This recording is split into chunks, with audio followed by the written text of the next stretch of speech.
Welcome to the first episode of Seaman's Watch. Today, we're going to explore the idea of the events that shaped us during 2020. I want to start by saying Happy New Year, and hopefully, this year is going to be a lot different than 2020 was. It was a year where there was no precedent, there was no expectation for what the year was going to be like that was met at all. And in fact, 2020 came in like a storm and continued the storm throughout the whole year. And so I want to spend a little bit of time just looking year by year or month by month over the last year and talk about the events that shaped our lives. And this is a good way to really think about what our lives should look like going forward and to really focus on the things that had an impact on all of us. So I want to start the discussion by just acknowledging that I survived 2020. And, most years we experience things that take us by surprise and are shocking. But 2020 was a year where surviving was actually a really big deal. And there are some people that did not survive 2020. And so I just want to start by celebrating the fact that the year is over and we're still here. So if you're watching this video, I know you survived 2022. And so I just want to take a minute to acknowledge that because most years that's not such an accomplishment, but this year, just getting through it and just being in relatively good mental health, relatively good physical health, and being able to stay living indoors is a good thing, and being able to have food to eat is a good thing. And so I just want to start by acknowledging that. Then I want to walk through month by month and take a look at the events that transpired and how I experienced those events. And I want to invite you to just join me in that journey and to think about month by month what your experience was during those critical times. So I want to start by talking about January. So for us, January was a month of high anticipation. Our son Josiah had been working on his PhD in bioinformatics and he was living in London, and he was in the process of, he's been there for several years, in the process of wrapping up his dissertation. And so in January, their whole family moved back to the United States, and they moved in with us while he was finishing writing his dissertation. And then the idea was that after a few months, he would be done with that and be able to do job hunting and hopefully, by summer or something, he would be able to find permanent work in his field. And so we kind of had this expectation of how everything would go. And then the world changed from out from under us, and a lot of new things happened. And so one of the highlights for us in January was just reconnecting with their family. And we went from having a mostly empty house to all of a sudden having a bunch of people living in our house all at the same time. So that was one of the things that marked January. The other thing that marked January is I knew that there was an upcoming presidential election, and I knew it was going to be bumpy. I knew it was going to be very difficult in terms of relationships and interactions. And the last few years in the political scene has just been just a horrible mess. And so I was going into the year very pessimistic about just how the election season would happen, how it would unfold, and the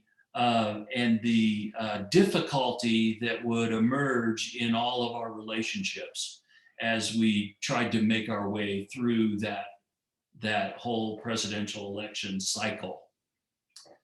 Little did I know that even though I was naturally pessimistic about the situation, the outcome would be far worse than I could have ever anticipated. The experience of going through that election season was going to bring the country to a brink. And so that kind of ended our January. The big things that affected me in February is I began to become increasingly aware and uncomfortable with the wealth inequality in this country. And it just seemed to me like there was a crisis brewing, and that the conditions that were emerging in America and the polarization between those that have wealth and those that don't have wealth, and then those that are in control of making the laws and controlling justice and all of those things, it just seems stacked in favor of the wealthy and powerful. And I became increasingly aware of that it looked like we were on a path toward a civil war, which is the second major civil war that this country would have had. And so I just became very concerned with our inability to deal with the inequality that exists in our society. And it seemed like the rich are getting richer and the poor are getting poorer. And every year it's a march down that path. And so one of the things that I did, I've been teaching college, and one of the things that I assigned my students was a project to write a summary on the wealth inequality as they saw it. And so the idea there was to put the students in touch with this very important issue of our times. So in March, the world ended for me. The world as I knew it, all of the normal practices, all of the normal things. I had an expectation for how to thrive, how to survive, and it all ended. And I'll never forget the month of March in 2020. On March 9th, I became aware of this looming crisis related to the pandemic. And it wasn't yet a pandemic. That happened later that week. But the university, this is a Monday, the university sent out a memo and said, we might have to make adjustments in how we're teaching our classes. And all of our classes were face-to-face. We had roomfuls of students. I had one class that had 55 students all sitting next to each other at desks. And they said, we might have to, after spring break, we might have to transition into some sort of a online teaching method for getting through our classes for the rest of the year, or at least for a week or two until this pandemic can clear up. And so that was March 9th on a Monday. On March 11th, that's a Wednesday, the memo comes out and says, after spring break, which was the following week, after spring break, we're going to push all our classes fully online for the next week or two. And if the pandemic lets up, then we'll be back to normal in a couple of weeks. But after spring break, we want you to make sure that you get all of your content online so that we can continue to have classes, continue to educate the students. So that's Wednesday. So on Friday, which is the last day before spring break, I show up at the class, and there's about, in all of my classes, I had, I think, 3 students show up. And it was clear that, you know, people were checked out, and this thing was going to happen, that the move to online was going to happen immediately. And that was the last time that I was at the university. So I left that day on a Friday, on March, I guess that would have been 13th. And that was the last time I was at the university until I went back in the late fall, actually in December, to clean out my office. And so, like I said, the world changed. On March 15th, the governor of Colorado declared the pandemic imminent threat issue, and he advised people to stay at home, not go to work, not interact, to practice social distancing, and to do intense sanitizing and wash your hands many, many times a day. And that was kind of the current advice. No one knew what this pandemic was about. No one knew how serious it was.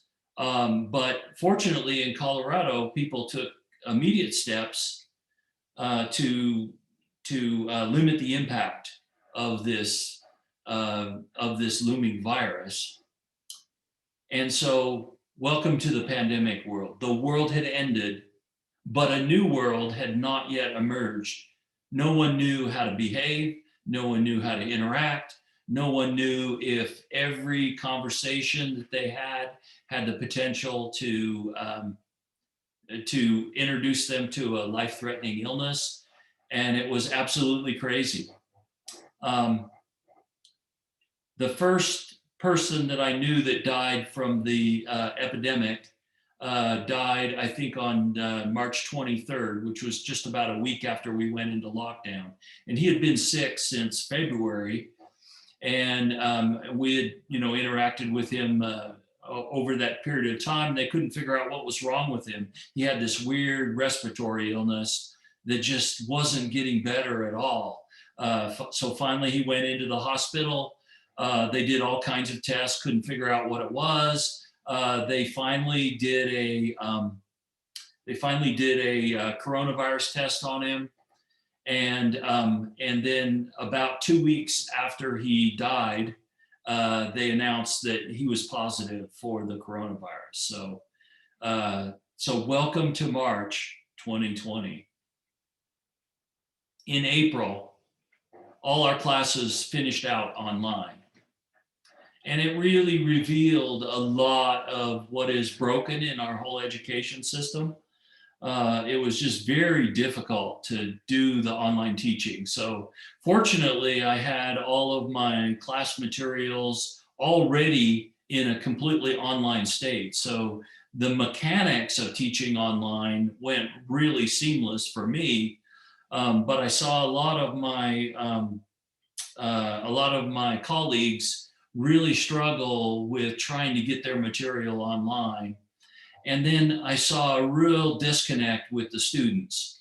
So we're teaching in Zoom classes, and I had a lot of difficulty getting students to turn on their cameras. And so I was basically teaching to a bunch of boxes on Zoom, and ultimately I went to a completely asynchronous model where I would record the lectures and then I would meet with the students during the class time and do office hours. So I spent most of my time as a teacher just helping students with their homework, trying to get through the projects. So the classes that I was teaching were in software engineering and in web development. And so I was teaching 3 classes, and in all 3 of those classes, the class materials are all built around building projects. And so I would teach the skills that the students would need to do the projects, and then I would tutor them through the application of those skills during our Zoom meetings. But again, not being able to connect with the students face to face was extremely difficult. And I think that really reduced the overall effectiveness of the learning. And it certainly reduced my overall motivational level. And the joy of teaching was largely around interacting with the students. And most of the interaction actually went away. So it made teaching very difficult for the rest of that semester. So then May came. I believe that what every person wants is a piece of the great American dream. And for me, the way that I understand what the great American dream is it's having a good job, it's buying a house, it's having cars, having food to eat, being able to pay for our health care, being able to pay for education, and being able to pay the bills for a family so that you can build a legacy.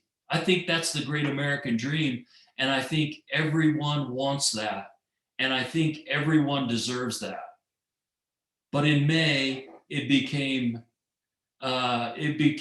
increasingly clear that for a lot of people, the world is simply broken. If you're a millennial, if you're poor, or if you're non-white, then the world is broken. And I interact with a lot of people in this age group, and I also interact with a lot of people from different ethnic and class backgrounds, and the story is almost completely universal, that the American dream really only exists for the older, rich white people. And if you're multiple ones of these special groups, then you're going to have a really tough time in modern day America. And this was amplified many times by the events of 2020, specifically by the pandemic.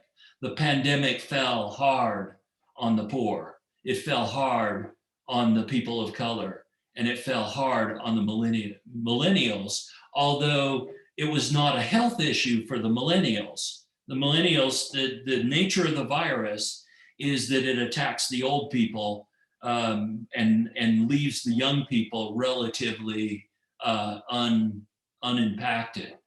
But for the millennials, it completely ruined the economy and made it very difficult for them to work. And that's an entire generation that is mostly out of work. And so like I said, it fell hard on them. And so I became aware in May that our country is truly at a point of crisis. Then comes June. So at the end of May, George Floyd was murdered by police, and it revealed the ugliness of racism that has taken hold of this country. It's not that it created a racist situation. It has always been there.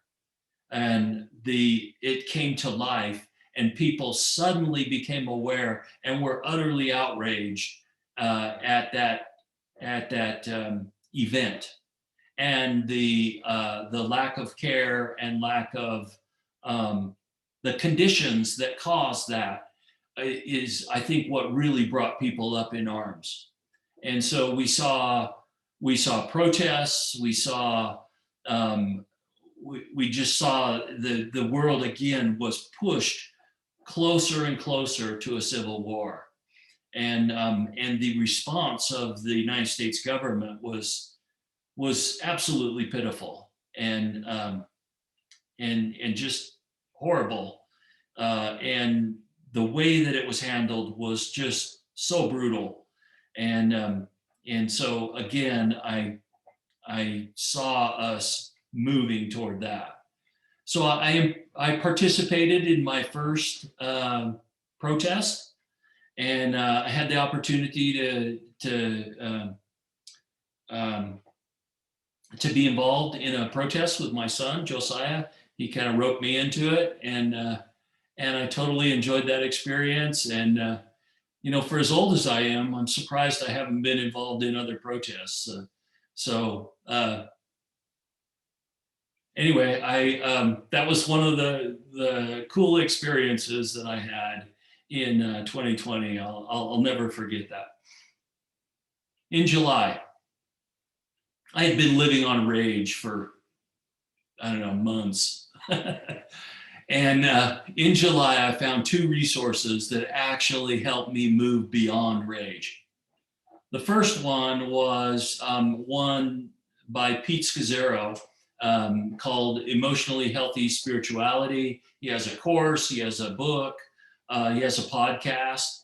And Pete is just really skilled at understanding the times we live in and how that affects us on an emotional level, and pushing people toward emotional health, toward emotional intelligence, and I just have a tremendous amount of respect for Pete, and he really helped me. Oh, one of the things that he helped me understand early on is that grieving is an essential process for any kind of personal growth.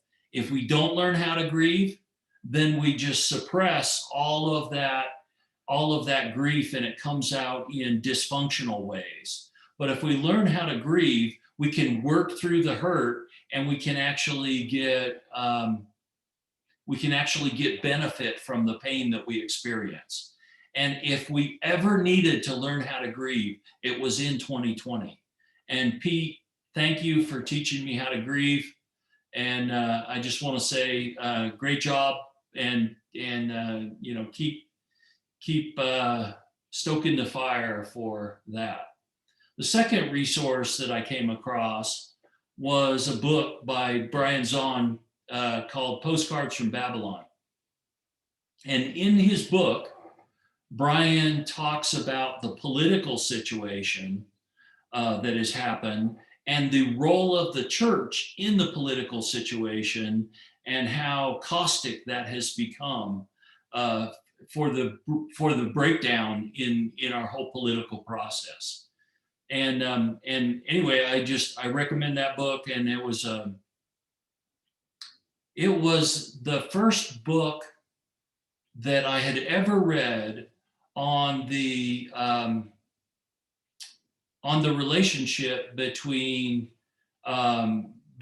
faith and politics, and how that can go wrong and create a really harmful situation on both sides, both in the political arena and in the arena of spirituality for the people that are involved in that.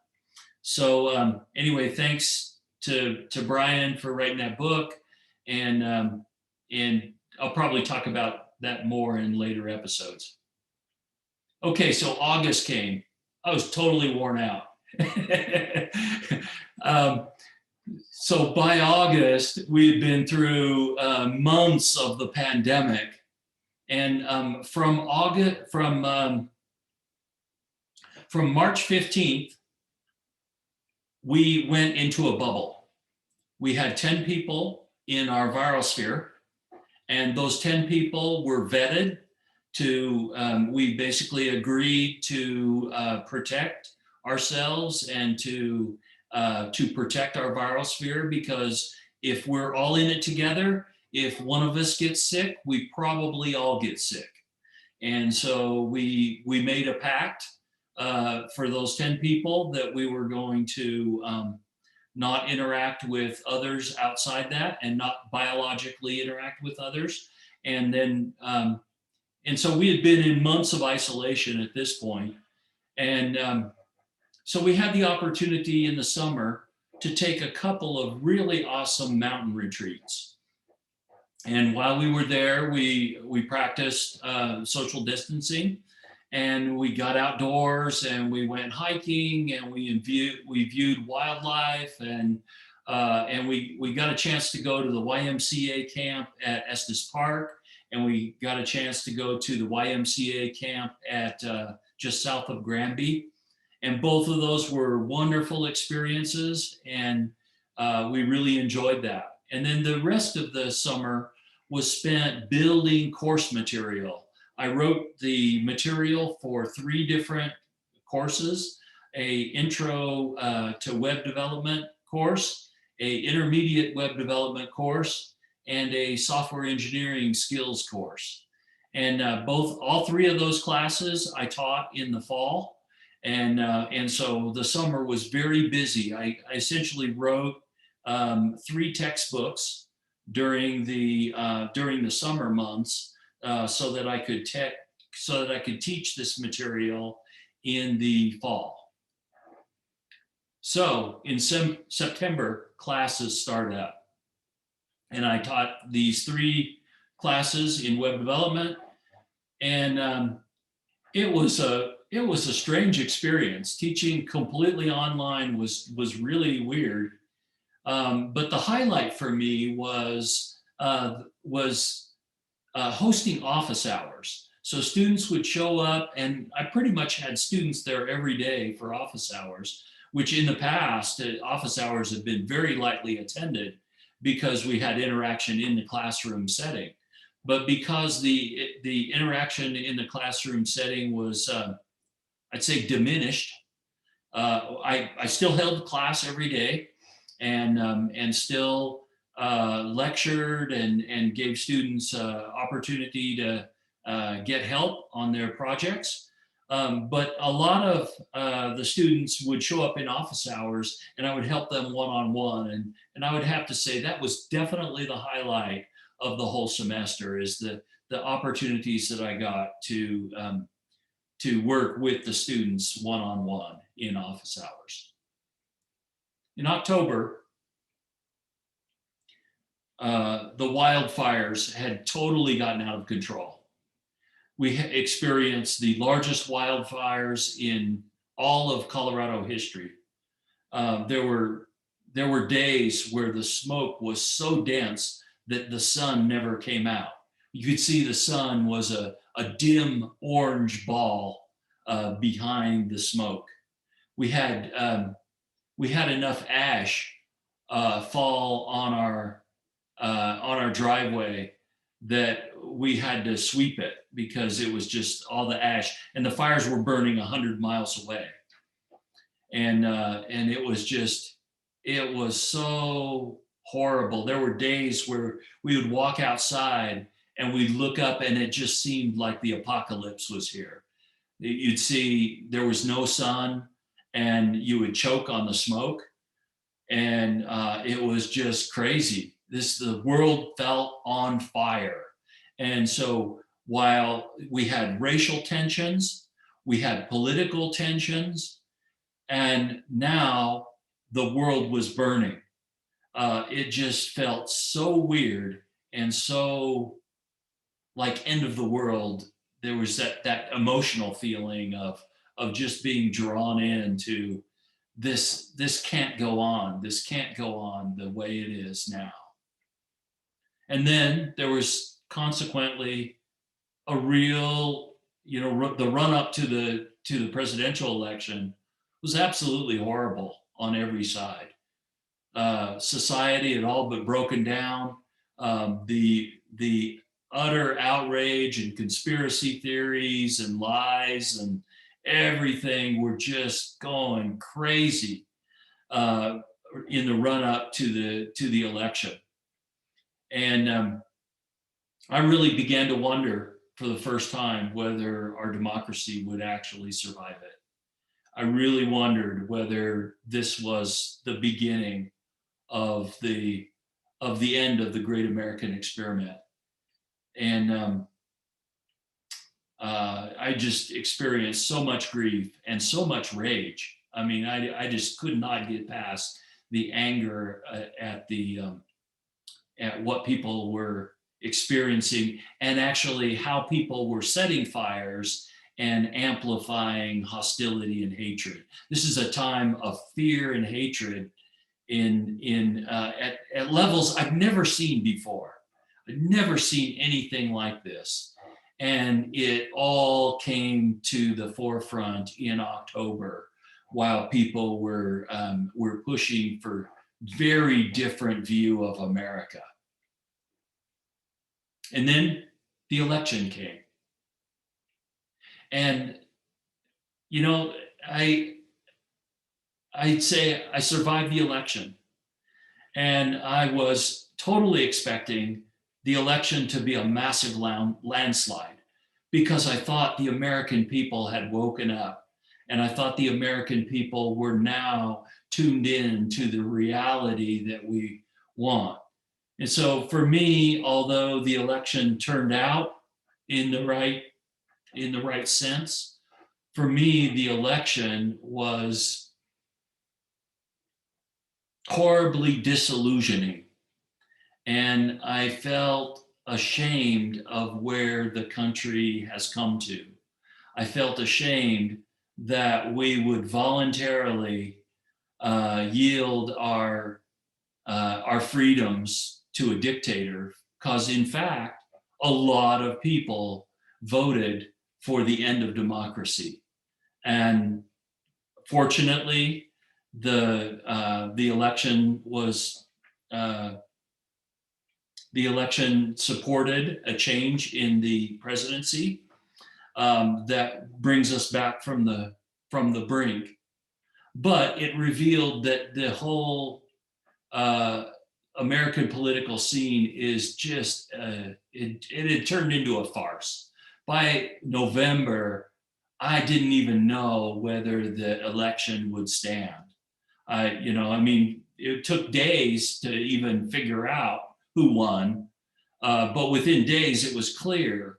But I just couldn't believe that the sitting president would not leave office, that the sitting president would not even acknowledge that the election was over, and that he was going to do what many dictators have done in the past, where he just decides, he mobilizes the army and takes over all of the news outlets, and then basically just declares the new reality that he is in power for life. And we came very close to that all happening. And I think that really reared its ugly head during the month of November. So December, we still got a troll in the White House, and we got to figure out how to get him out uh, without allowing him to trash the country on the way out. And clearly, this person that was running the White House had no interest in protecting the American public, in protecting America worldwide or domestically. Pretty much every policy he had was harmful to the country. And so I really began to wonder in December, will he leave? Will America actually survive this presidency? Or is this the spark that starts the war? Because if you're in power, the best way to stay in power is to start a war, and then then pretty much the public rallies to support the war effort. And so that would be a viable strategy, and one which the Trump would not uh, shy away from. So I was on pins and needles throughout all of December. So that brings us to now. I am so glad that this year is over, and I am so glad that I survived 2020. So I want to leave you with three truths and the biggest learning lessons that I take from 2020. The first truth is I survived the crisis and I grew up. I grew as a result of the heat and pressure that was applied. The level of understanding that I have of how all of these things work and unfold was greatly increased over the last year. It also gave us a time as a nation and as me as an individual to really reassess virtually everything. I reassessed what careers are about. I reassessed what it means to be an American, and I think this was a time of reckoning for the United States. I think we've been coasting for so long, and that we needed something like 2020 to be a moment of reckoning for all of the things that we've been investing in over the last decade. And the biggest learning is that the world is a mess, but I have to figure out how to adapt and survive and even thrive in that new world. So while the old world is gone, the new world hasn't quite presented itself yet. But I'm hopeful and I'm optimistic for the first time in an entire year. In fact, I'm more optimistic than I've been in the last 5 years about the prospects of the future. And the reason for my optimism is that I believe that 2020 has been the wake up call that we needed. And I believe that many other people are also reevaluating what we do and why we do it. The next big lesson that I learned is I treasure my family. Being trapped in a viral sphere with 10 people, you get pretty close to those people. Whether you want to or not, you get pretty close. And we had so many great discussions. We had so many great interactions. And I realized that of all the people in the world, the 10 people that I was trapped with were the 10 people that I would want to be trapped with, and that I value those relationships, and I will never forget the quality of relationships that emerged as a result of 2020. And then lastly, I realized that I have understanding that I want to transmit to other people. And so I have a deep desire to learn and to teach others. And so that's what I intend to spend the rest of my life doing. And so if you come with me on this journey, I'm going to give you weekly updates on Seaman's Watch. And the purpose of creating this venue is so that I can just pass on insights and observations that I see about the events that shape us all. Thank you.